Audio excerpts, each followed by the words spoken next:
بسم اللہ الرحمن الرحیم۔ اسلامک وظائف لائبریری کے معزز ناظرین گرامی السلام علیکم۔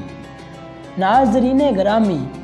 آج ہم آپ کے ساتھ مشکل سے مشکل ترین کام کا حل چند سیکنڈز میں کا وظیفہ بتائیں گے کہ جو شخص نماز عشاء کے بعد یا سوتے وقت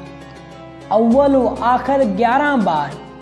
درود شریف، درود ابراہیمی جو ہم نماز میں درود شریف پڑھتے ہیں، 41 بار آیات الکرسی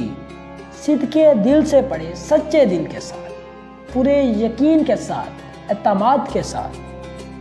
اور اللہ پاک سے دعا کرے